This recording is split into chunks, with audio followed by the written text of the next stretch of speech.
Today is August 11th, 2021. This is the Kubernetes Data Protection Working Group meeting. Today, let me present my screen. We don't have too much agenda today. Hopefully, I can return a couple minutes or maybe 20 minutes to everybody's day. Let me see. Uh, can everyone see my screen? Yeah. Cool. The first item in today's agenda is to go through the white paper. We have made a little bit more updates on it. I think it is right now in a relatively good state. We will go through it. Secondly, there was a new issue created in the William Snapshot repo from Humboldt. I think he's here. He's in this meeting. We will go through briefly what this issue is and discuss potential solutions for that. If there's any open issue, then we're going to open the discussion to everybody. Is there any issue over there? Uh, yeah, let's get started on the data protection white paper. Let me open this tab up.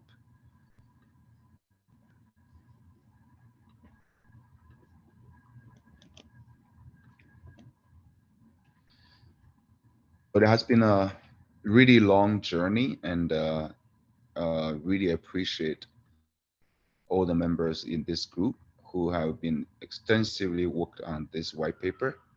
It's never easy because you can tell from the size of this documentation is literally like 100 pages or something like that.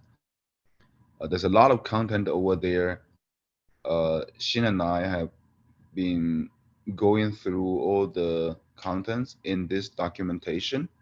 Our end goal is to publish this documentation into the Kubernetes community, hosted underneath the data protection working group repo. In that case, it can serve as the kind of guidance that this working group has worked together to try to establish. And it contains a lot of content for those who have not got a chance to go through this documentation yet. Please spend maybe a couple of 10 minutes to quickly go through the table of contents.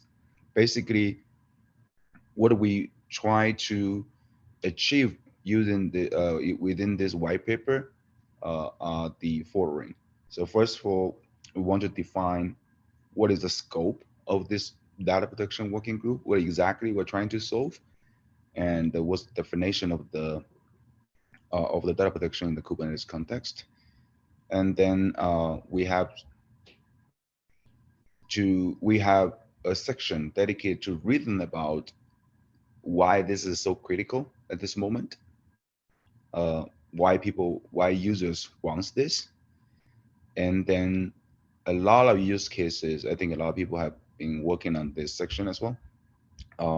Great, huge call out to Tom on this section, uh, talking about what are the real life use cases we're looking to support or not support within this group.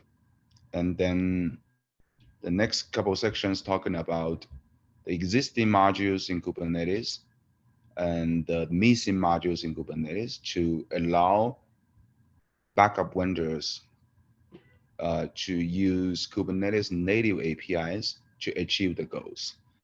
Up to then, of course, there are many modules. I will not go into details of every single one of them.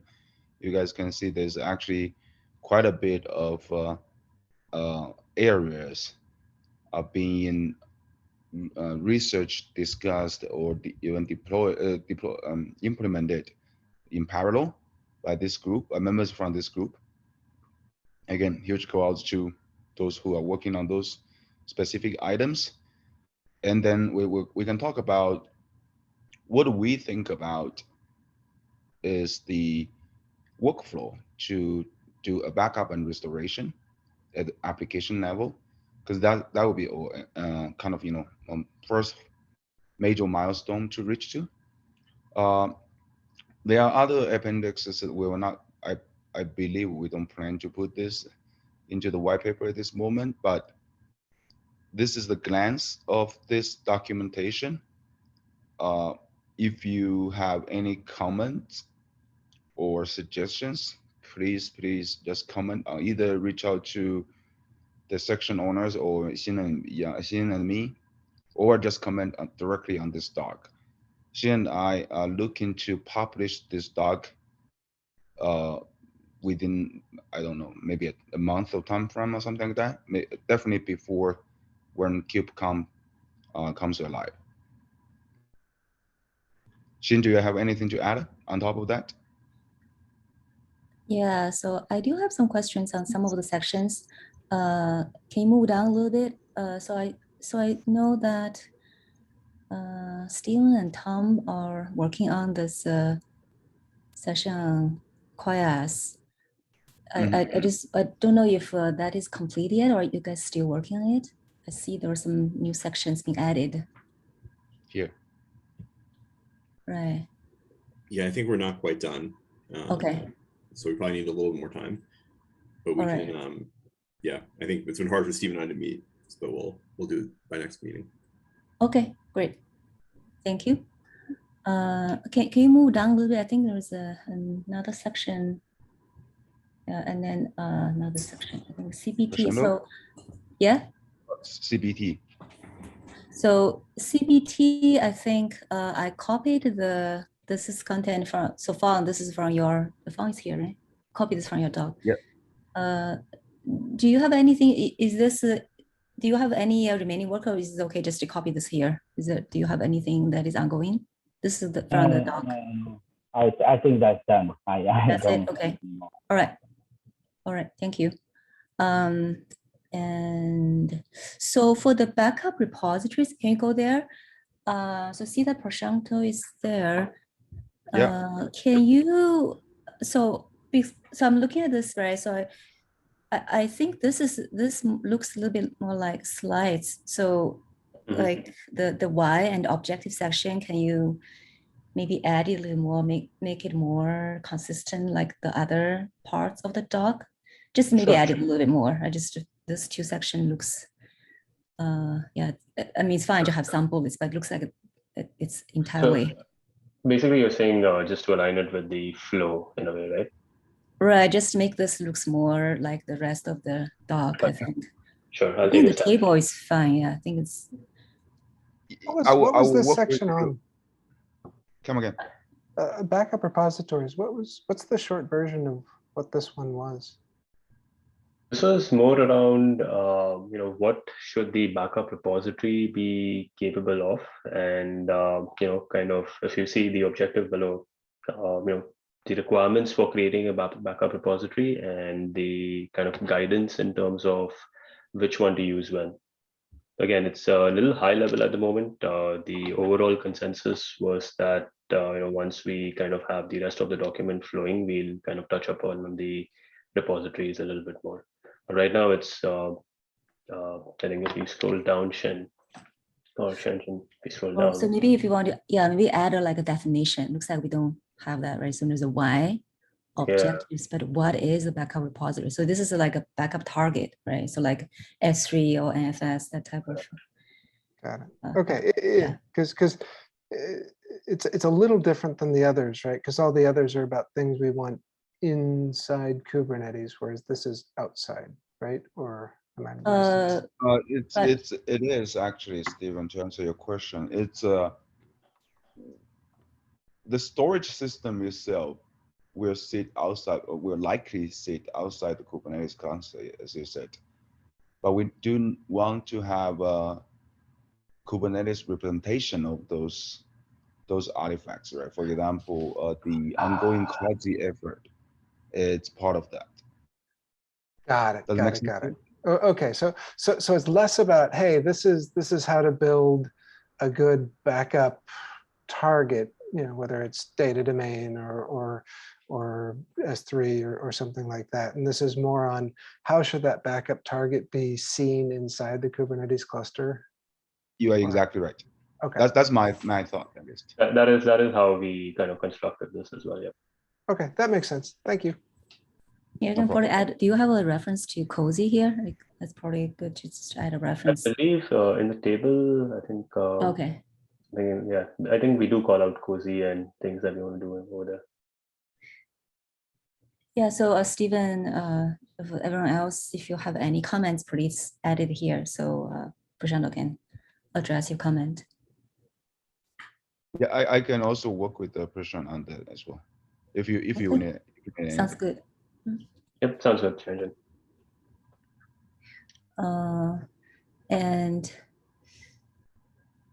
And then the section about volume popular. So Ben, I think I found you have a paragraph from an older talk, as I copied it here. This is from this is written by you, right? Sounds like. Yeah, I was gonna. Okay. So I. You want to add more, or you think this is sufficient? That's fine if you know if you think this is sufficient. That's fine. It's probably not sufficient. I was gonna say I wrote this. I don't know, 5-6 months ago. And probably more could be said. But the challenge is that the larger vision is still missing as far as I'm concerned. But we are, so I think here we are really talking about what we need, right? We don't really go to the design. So like whatever you have in your cap, we don't really need the details of that API design. Basically, we're just talking about why we need this, like the functionality, what can this achieve. So, but probably you can expand more, a little bit more. Yeah, looks a little short compared to others. Yeah. I wrote this like 6 months ago and then it disappeared and I couldn't find it to add more to. Okay. So we could expand this for sure. Okay. All right, great. Thank you. You want to make it a subsection of the volume backup section? Would that make sense? Well, it would be a subsection of like an actual volume backup API, because it would be meant to fill in the restore part of any sort of a backup workflow, or at least to be the glue. You can move this one up. You want to move this up to right after volume backups. It doesn't. I think the volume backup section is already pretty big, so not necessarily this has to be part of that, but maybe the section next to it, following it. Even if I add content to it, it's not going to be a large section. So if we want to make it a subsection of something else where it would fit nicely, that it might flow better. Okay, yeah, maybe if you can just take a look at the one backup section. So Xiangqian, is anyone going to update that section, or is that all set? I think that section actually is pretty well written already. I don't know if you have someone updating this. Yeah, I do.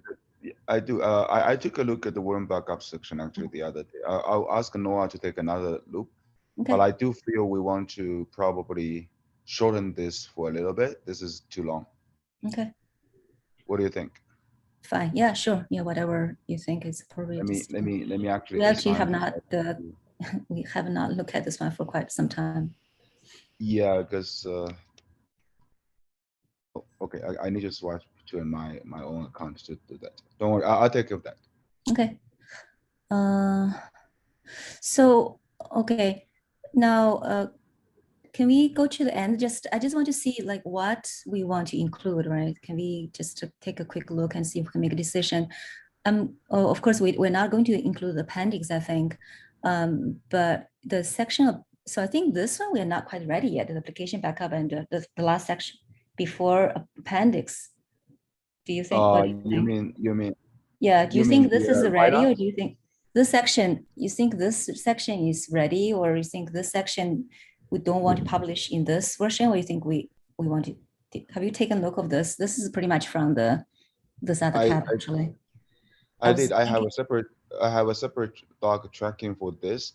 Right now, this is very ugly. Basically, it's not very organized. I think we'd better have it because we do talk about a lot of the use cases in the application level. Okay. If you take a look at actually, this section is this section actually written by Fang? I think there are two parts of it. So part of it, yeah, I I was just scanning through it. So the use cases is more, again, hey, this is what needs to be done. That workflow, and I think we could clean it up, but the workflow does read more as, look, like here's almost the step-by-step, actions, right? Okay. So it is a bit different than the others. So it's a really useful part. But yeah, I would tend to agree. We could probably could use an edit. But I like the idea behind it because it does. Just to keep that, okay. Just it does give more detail on this is what actually happens, or this is what should actually happen. Sure. Yeah, that's what I was thinking as well. There's a good, nice echo back, right? Yeah. Okay, yeah, that no problem. Yeah, that maybe we just cleaned up and then include that. It's fine. Okay, I will take a cut on this. Okay. Especially and try to clean something up and reserve most of the contents most likely, but restructure this a little bit. Okay, so looks like we pretty much would probably include everything except the appendix, right? Right. Okay, all right, it's fine. Yeah, as long as we're all good, then yeah. So so everybody please take a look. And, again, I personally feel this is a huge milestone that this whole group has reached. Even though we haven't landed a whole lot of caps, but figuring the path forward itself is a very challenging thing already. So really appreciate it. Great work, everybody. Yeah, this is really good. Yeah, thanks everyone. I think there might be some useful content to add to the appendix because a lot of what we mentioned in the document is at various stages of progress. Okay. And so I was thinking maybe for all the things that we're putting into Kubernetes or proposals for Kubernetes, from Cozy to the volume populator stuff to CBT to container notifier, it might be good to have a little section in the appendix that just describes what they are and then what the vision for them is and what stage of kind of review and merge into Kubernetes they are. Those I think we can probably add that at the end of like for example in the section about the QIS, right? At the end we can probably just add a link to the cap instead of going through details of that. Like this. Yeah, that makes sense. Yeah, something like that, like a cap is submitted or something. Some of those, like for example, bands that's already merged, right? So we can just include the link of the merge cap. Others are submitted cap. We can add a link there. This is right. Review in progress. I think that's, and then we don't have to describe what the cap is because that's already included in that cap. Yeah. That's true. Yeah, I would really appreciate like what Xin was saying. Some of the sections stay in a very high level. We describe the problem, we explain why, and roughly describes the approach. And details can always be found in a separate link or in the cap link. Makes sense. Yeah. And also a question to this, sorry. For some of the CBT, there isn't a cap. In CBT, I think it's fun. Are you working on cap with now? Or are you ready to work on one? We have a Google Doc right now. It's not a cap yet. For the CBT? Yeah. Yeah. Yeah, I think we should start it. I haven't started yet, but okay. I think we should start it sometime this month, hopefully. Yeah, I think we should actually, in 1.23, we should, we just started design, right? So at least have a cap ready. That would be good. Yeah, it's going to take some time for the review. And I never create any caps yet, so I need to look. We can help you. Yeah. Yeah. Well, I already connect you with Noah. He has read some previously, so. Oh, I see. That's good. That's good. I will. Yeah. If you need help, please feel free to ping. A lot of people over here actually have written caps previously. Like Ben wrote a lot. Thank you. No problem. Yeah, you can ping Xiangqian or me as well if you need help with that. Yeah. Right. You can, you know what? You can start in the Google Doc actually, just to turn your Google Doc into a format of a cap first, and then convert it. Because there are some other things, like I think that you don't have to go through the details, like for example, production and review. I think that's just too early to get to that part. But maybe just the content, the main content of the cap, you can actually get that ready in the Google Doc first, and then Right. I mean that in a cap format. As a matter of fact, if you have a Google Doc, there's a tool you can use to translate the Google Doc directly into HTML. Oh, okay. That'd be easier. So you don't need to understand all this markup file, like formats, etc., unless you're comfortable with it, of course.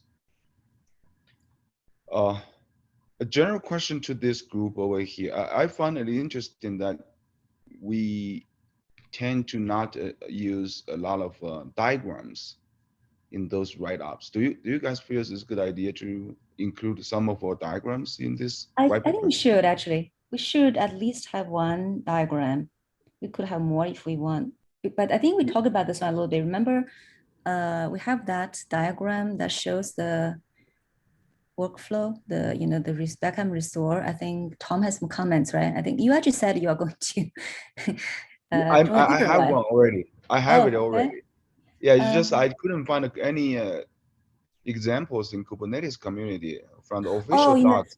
Yeah, there's not a whole lot of like documents there using. are docs. If you look at the CNCF white paper, there are docs. There are the diagrams in the docs. But if you look at the Kubernetes cap, then normally, you don't see many diagrams. Exactly. So this is different. This is not a cap. This is the white paper, right? I think actually makes sense to have a diagram. Okay. Because I know that in CNCF, like the storage landscape white paper, we do have diagrams. So I think it's fine. Okay, I already have it, so I can include it in the last section then. Okay, yeah, just maybe include that, and then we can get some feedback and see if you need to enhance that or if we need other diagrams. Yeah, personally, I understand document better with diagrams, so definitely. We can add more. Yeah, it doesn't conflict, right? So we will still have document. It just a diagram helps you establish the high level view quickly. Yeah, I think the diagram you had was really good, and we should definitely include it. Okay. Sounds good. At least that helps. Yeah. Oh, actually, the Cozy cap actually has a very nice diagram. A Cozy has one. Yes, I saw it. Yeah. And the snapshot webhook has one.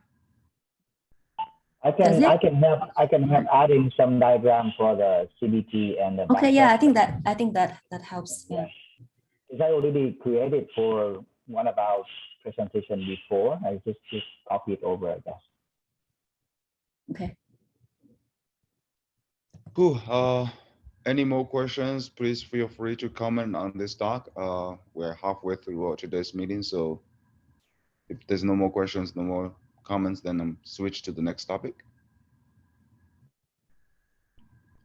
Okay, I guess the answer is no. So let me show another.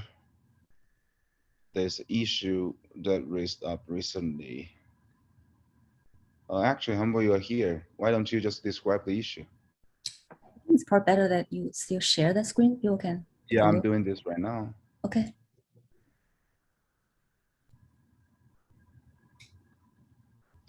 Can everybody see my screen? Yeah. Yeah, basically, I'll just take a very quick 2 minutes overview. The issue was right now the volume snapshot resource refers to the source PVC by namespace name. There are cases where the PVC can be deleted and recreated.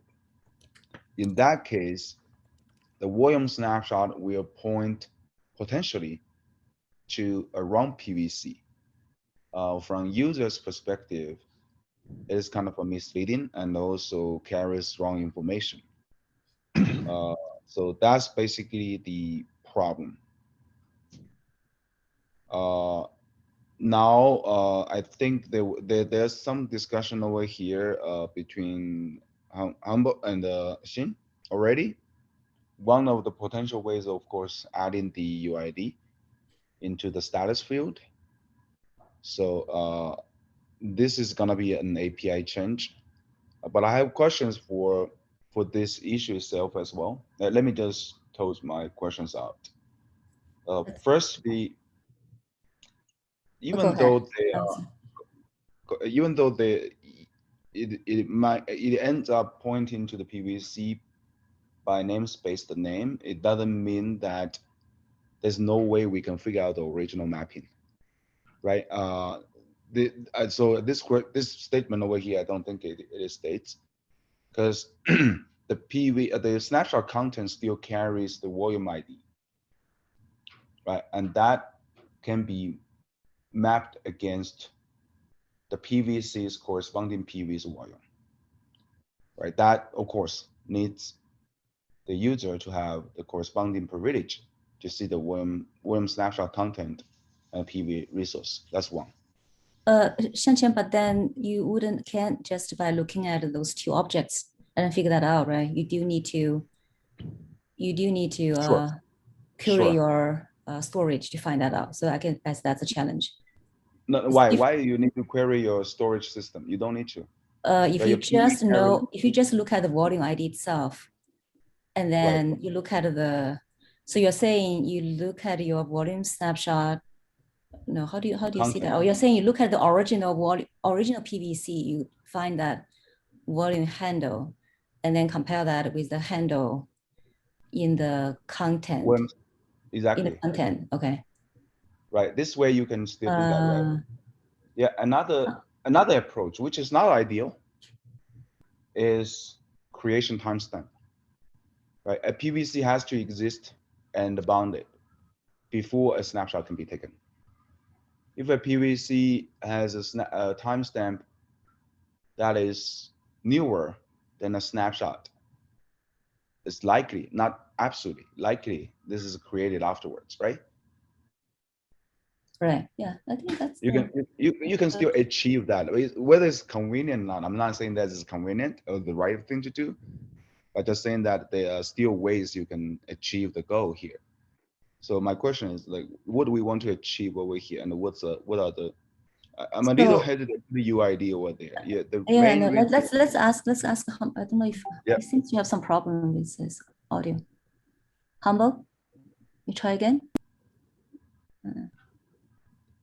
Okay, I think we can. Can I ask a question? So is this more about like this whole backtracking from snapshot object to PVC? Is it more for informative purposes, or there's actually some use case here? Because PVC objects and snapshot objects, they have independent life cycles, so you can actually delete the PVC. But I think the problem is actually they are not for a lot of storage systems. So I think they were trying to show that. I think Humble was because I can't talk. We cannot hear you, Humble. He's saying it's just to list a snapshot. He wants to list. Oh, okay. So basically, it's like a UI. In the UI, they want to list all the snapshots that is created for one PVC. So Humble, does it work? Did you hear what we're talking about? If you just look at the volume, handle from the PV. Okay. So he says yes. Yeah. Let me try to explain why I'm a little concerned about putting UID there. Now, if you think about a case, let's say a PVC being deleted, a snapshot created, and the PVC deleted and recreated.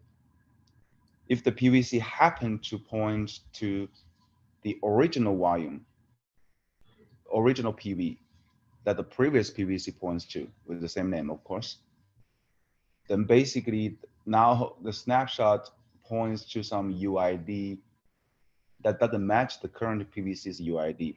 However, it is actually created from the underlying volume.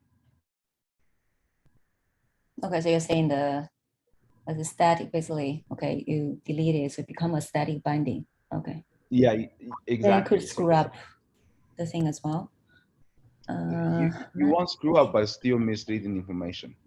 Right, that's true. I have a question. Yeah. Could we store the resource version of the PVC in addition to namespace and name?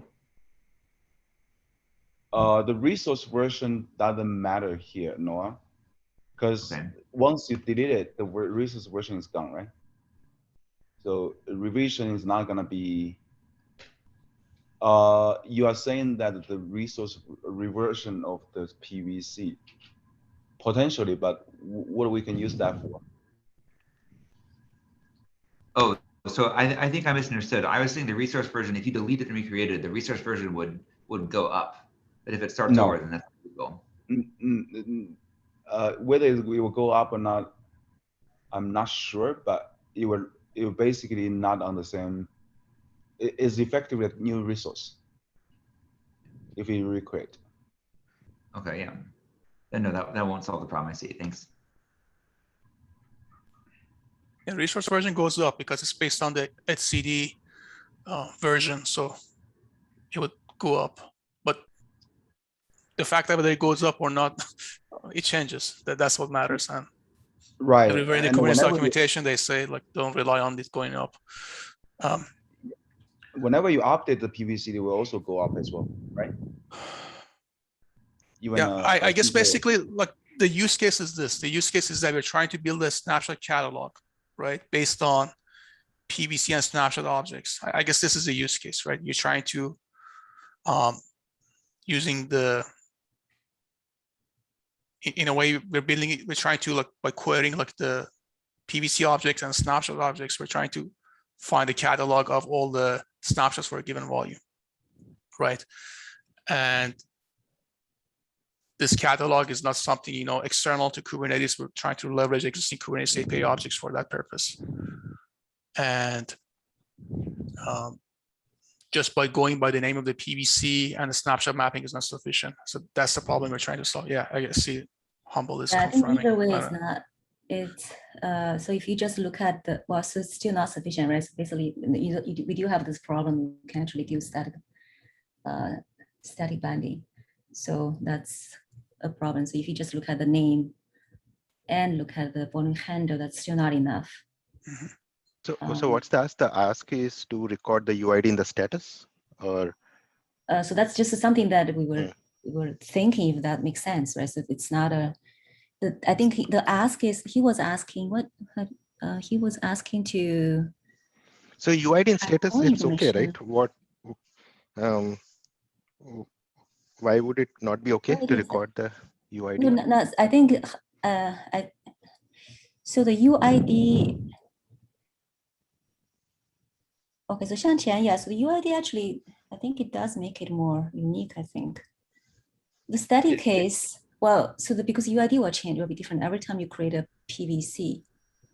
So what you are saying is it is still a snapshot for that particular, for the particular volume handle, but it is actually no longer the PVC, but that is fine, right? We were trying to find the perfect match between the original PVC and the volume snapshot. Am I missing something? So, right, so it is true that if you do static binding, your snapshot is still a snapshot of that original volume handle. However, it's not the my argument. It's not the volume snapshot of the origin of the new PVC anymore. That's what I'm trying to say. So I think the UID still adds this uniqueness to it, which. No, my argument here is that even though we put the UID, that cannot be reliably used, excuse me, to associate a snapshot with a particular volume. So I think what he want to associate is not with this particular volume, which he want to associate with the particular PVC. Mm-hmm. That's my point, and that's not enough. That's enough. That's enough. The UID is enough. If you don't have the UID, then you can't. No, you can literally rebind the PVC to another volume. Well, but you rebinding, then that's not the volume snapshot from the new PVC anymore, right? So change it. The UID is the only way to kind of differentiate them. Because I think even if you rebind, it reflects the status of the volume or the PVC at the time when the snapshot was created, right? Right. So if you have the UID field there, then it will always point to the original PVC. So now, even if you deleted the original PVC, you create a new PVC to bind the existing PV. That's a new PVC which has a different UID, which should not be connected to this volume snapshot that was created earlier. I guess I think that's what he was trying to do. So we have two scenarios here. One is basically when the retain policies like delete, right? reclaim policy is retained versus yeah, delete, right? That's different. Yeah, so, that's so in the case where we delete the volume, then I guess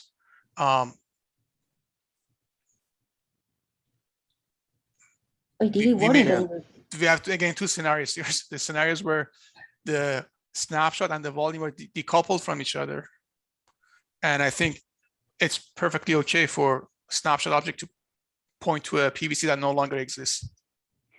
In the case where, you know, some snapshot is part of the volume, you cannot delete the volume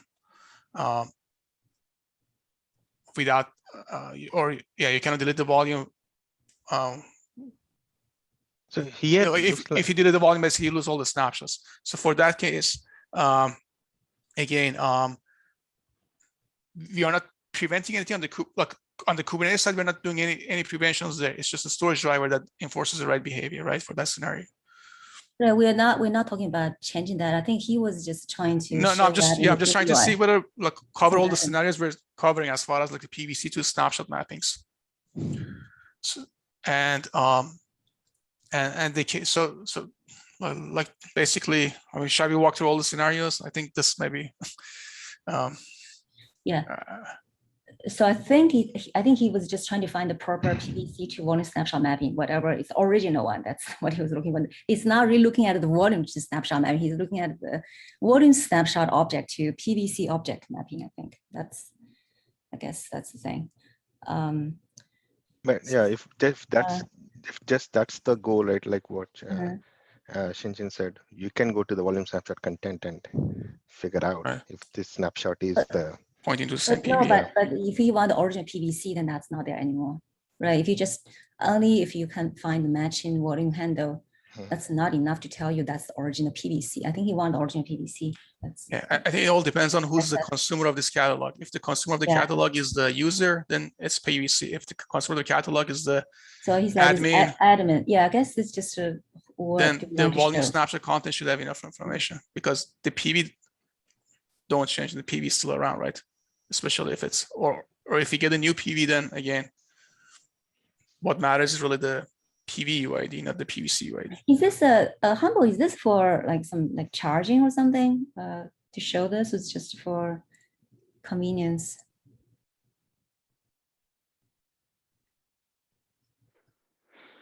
Okay, I'm not getting the answer. We cannot hear. Okay, he said not. He's just typing in the chat. That's the problem. Yes. He said not used at the moment for charging. It's just for even the proper mapping. Basically, it is the wrong mapping. That I agree. So, yeah, but I think that we actually do have other problems with currently with this model, this independent PVC and volume snapshot. It at least is a problem for us. So. But, I mean, going back to that use case though, so I get why the storage admin wants to understand the relationship between the snapshot and the PV and the underlying volume.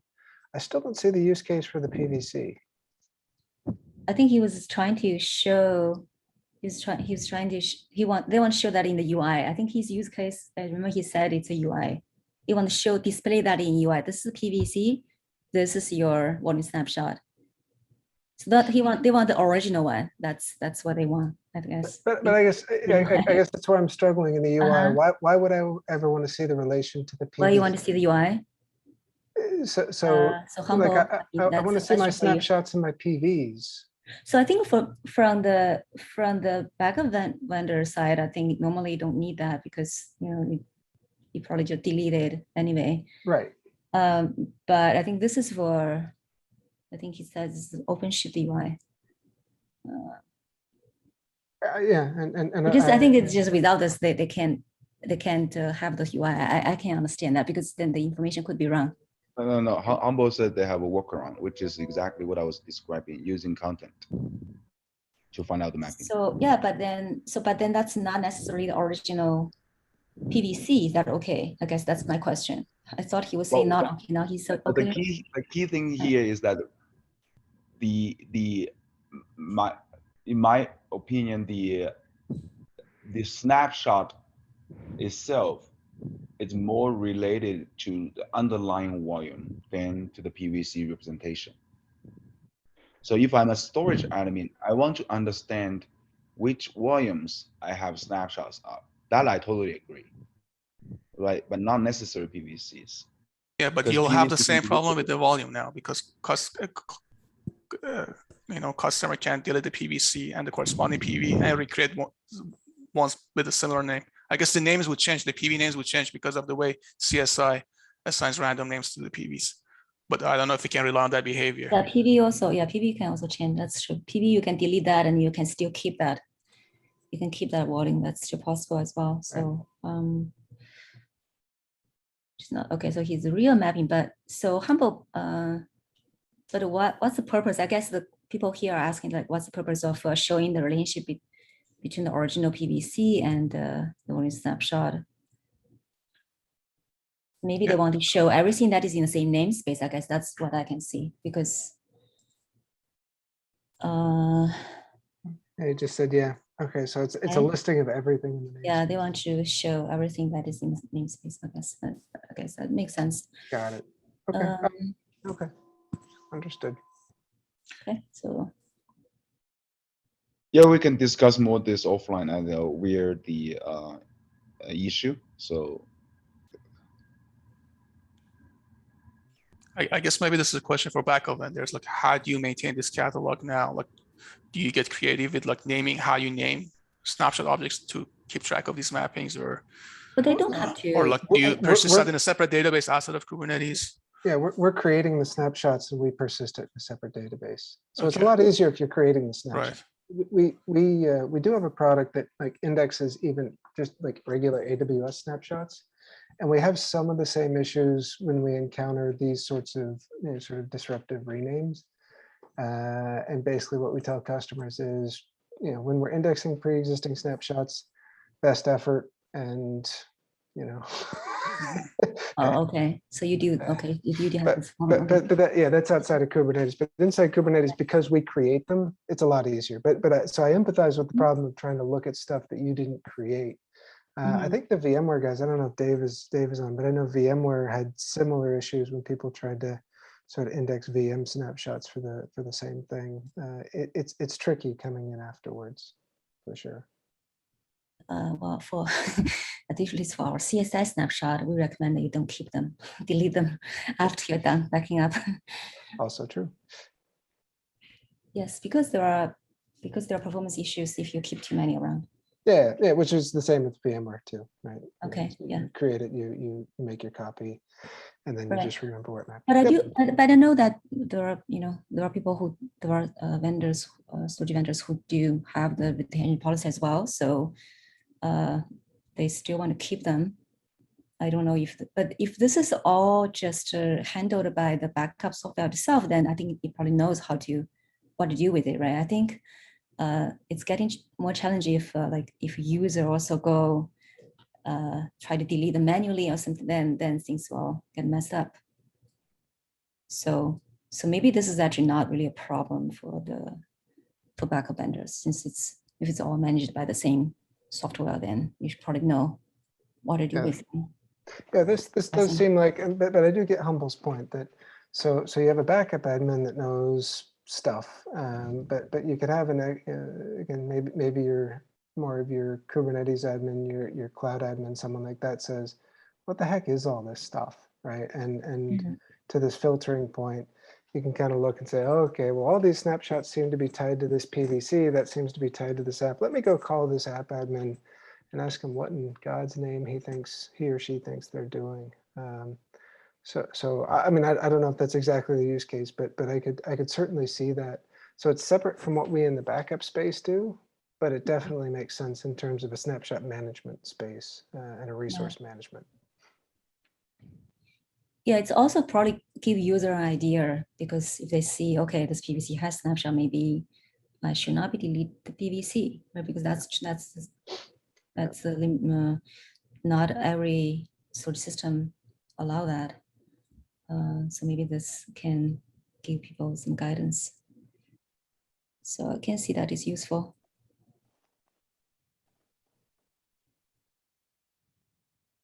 Cool. Let's continue the discussion in the GitHub link. If let me move to the next agenda. We are like 10 minutes away from today's meeting. So somebody post the link over there, got the storage day, right? Shin, do you know, is that you? I Is think that I Tom? added that. Yeah. Okay. So just a Okay. quick plug if you're attending KubeCon, feel free to submit some talks, or if you want to speak at CMDM Day, it's a co-located event. I think it's on Tuesday before KubeCon. And so feel free to submit or attend if you're curious as well. I think it's a good. Is that a virtual or is that like a mixed? As far as I know, the current plan is to do it in person, but I actually also think completely in person, not mixed like KubeCon. That's a good question. I Okay. assume in person, but because it looks like there I see some people saying there's some like some people are in Britain. They're not sure if they can travel to US. That's point. So.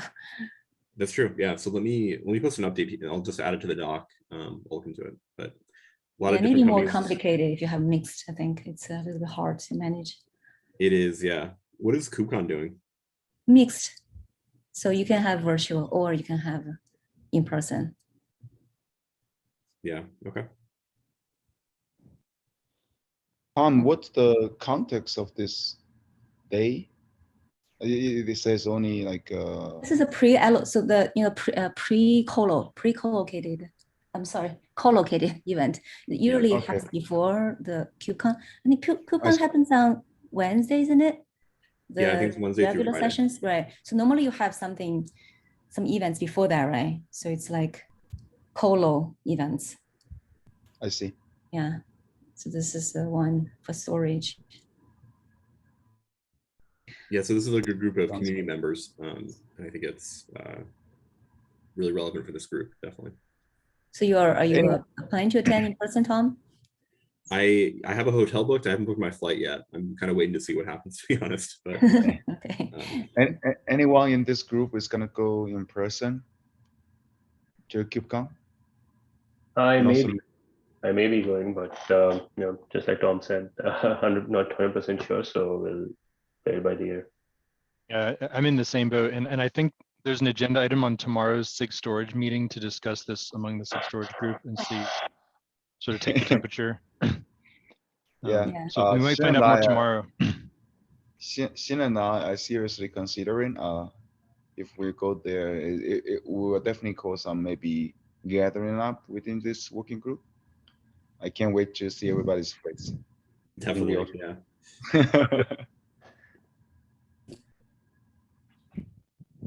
Okay, that's all in today's agenda then. Any open questions?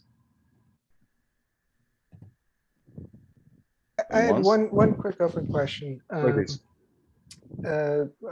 of the people at AWS asked if they wanted to hear us if we were interested in hearing about their ACK stuff. And I don't know if people here care or want to hear about it. I'm sorry, I'm not sure. Sorry, AWS. Oh crap. Kubernetes container services. Basically, they've mapped their APIs to support kind of Kubernetes custom resources in a way. Yeah, exactly. Using AWS CLI, but AWS CLI through the Kubernetes API system. So it's a framework that they built. Oh. So it's the intent, the interest in the backup side would be, this would be a way to say if a customer is using, let's say, an RDS database as part of their Kube application, that that you could discover that they're using the RDS and then potentially even sort of trigger an RDS snapshot if you wanted to. So so there's at least some interest. Again, I didn't know if it was of general interest to people in the group. It's interesting to Druva. Steven, this is actually interesting. Do you mind add the terminology into the doc? Because back in the days, one thing we were discussing is how do we do backups for cloud providers or service provided services. They likely will live outside of the Kubernetes cluster, but barely just expose the service in the cluster. I believe back then or discussion ended because this is too complicated in that, at that moment. I mean, we should definitely keep an eye on what's going on, especially those big cloud providers. Maybe potentially, using some hooks to trigger those external snapshots or backups, but putting the reference of those external snapshots and backups within the Kubernetes backup, so that it can later on be referred. Okay, I will put it in the doc, and like I said, if people are interested, I could coordinate to get someone to show up and we could besiege them with questions. Sounds great. Thank you. All right. That's all for today then. Thanks, I plan everyone. to return 20 minutes, only return 4. Thanks all. Thank you. Bye. Thank you. Thank you. Bye. Bye-bye. Thank you.